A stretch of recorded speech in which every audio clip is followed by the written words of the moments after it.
That feeling of opening a Terraria world for the first time after not playing in a while, it's magical, man. I can't describe it. You start the game off killing slimes, you have a best friend as soon as you start the game. There's truly no better feeling than opening up a Terraria world after not playing the game in some time. Even if it's your first time playing, it's such a fun experience. You'll probably start the game off the same, even if you've played before, by building a house for the guide. Your house is probably going to look something like this, where it's just put together pretty basically, and there's really no thought behind it. But is this the most efficient way to play Terraria? In today's video, I'm going to be giving you guys 5 tips to start off a new world better than you have before. And starting off with the first tip, we have... Wait. Hold on, there's a quick disclaimer. Unless you're living under a rock, Terraria did drop 1.4.5 January 27th, which is a day prior to this video coming out, or the day this video should release. So, I'm sorry. I hope you can understand there's not going to be any 1.4.5 content in this video because I filmed this video over the last week. But nonetheless, all these tips in these videos are going to still apply to every Terraria world that you start, whether it's classic mode, expert, or master mode. It doesn't really matter. All these tips are still useful today in Terraria. I hope you guys enjoy. This is my first video on the channel, so please like and subscribe, and let's get right to it. Starting off with tip number 1, we have building your houses on an elevated platform. As you can see in this video, no mobs at night like zombies or even slimes can get to you if you build a house like this on elevated platforms. I really like using this example, which I did with wooden walls and wooden fences. Although you can use any materials you find in your world. I just used wood because it's readily available from the start in any world. After placing a campfire, a furnace, a crafting bench, and a chest, all of your items are safe from mobs at night or during the day. And I placed these stone statues here for decoration, although you can build it however you like. As you can see, we have the guide and the merchant here, so we can place a pylon if we like, and we have everything set to go. I don't have enough gold in this character for a pylon, although as you can see in this example, this is another way you could build the house using the same basic stilt principle. As you can see in this video, I have the zoologist and the guide, so we can get the forest pylon, although I'll be talking about pylons a little bit more later in this video. It's the same basic idea where things like the goblin invasion and the blood moon won't be as easy for them to kill our NPCs because they're not on the floor. I kind of left this part right here, which mobs can fall into when I'm down here, so just don't mind that part. And other than that, this basic principle will be so much better for your playthroughs, and it leads us right into our next part, which is sky bridges.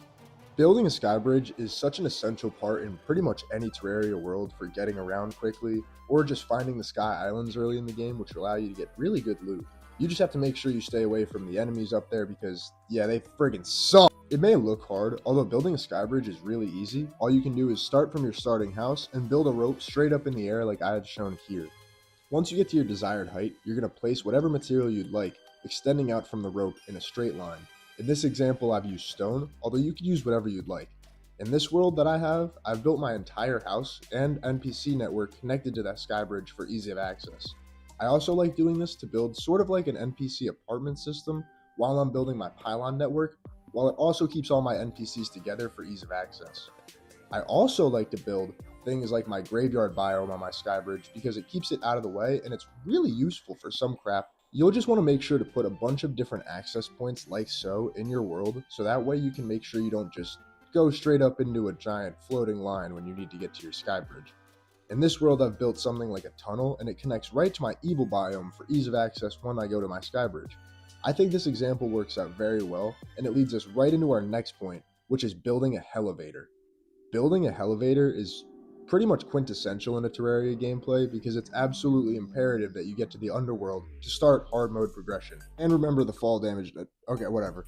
I'm using wings in this video, although you can efficiently move down a elevator with grappling hooks, with clouds in a bottle, with a horseshoe, and with any hard mode wings that you'll get later in the game.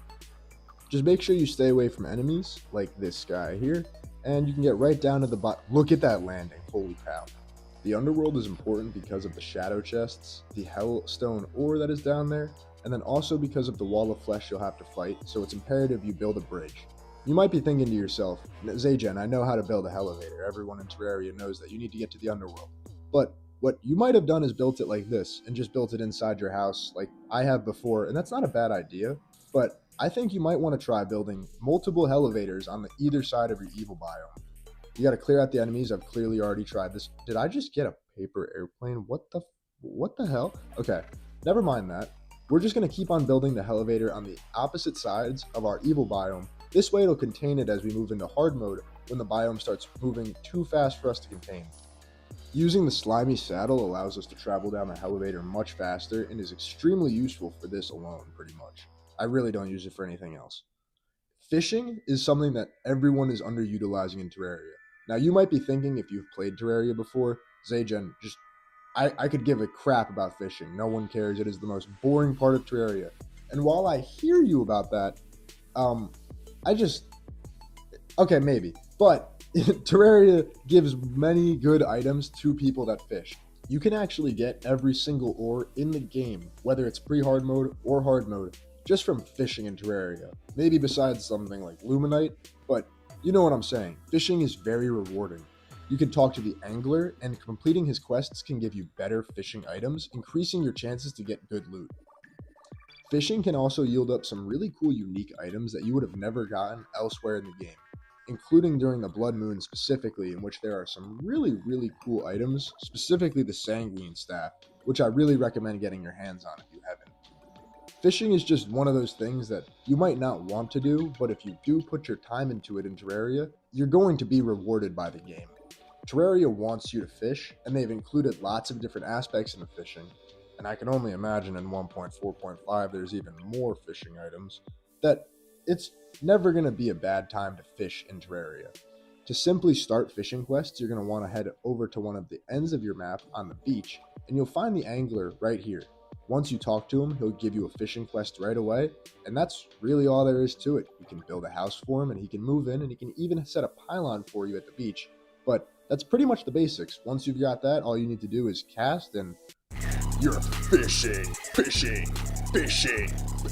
Yeah, I'm sorry, I don't know what that was. I really like fishing in Terraria, if you know what I mean. I also included a few quick tips, starting with saving your wood for literally anything else besides armor. Look at yourself. Do you think you look cool right now? You're not even really protecting yourself with wooden armor on. As you can see in the video right now, we're taking 16, 14, 12 damage with no armor on, and 10 damage to 12 damage with the armor on. So, I mean, yeah, I probably wouldn't have died right here. But at the same time, I mean, I probably would have. Look at how dumb you look. I'm going to leave the armor on for the rest of the video, and you guys tell me what you think. This is abysmal. And the next thing that I have is collecting water candles from the dungeon. Water candles are an extremely useful thing in Terraria because they attract mobs to your exact location that you've placed the water candle in. This can be extremely useful for mob farms, and just look at this. I placed the water candle, give it a sec, and bam! All the zombies come running back. Now that's not really how that works, but you understand the idea. Placing water candles is super useful, and we're gonna quickly just pop a short sword.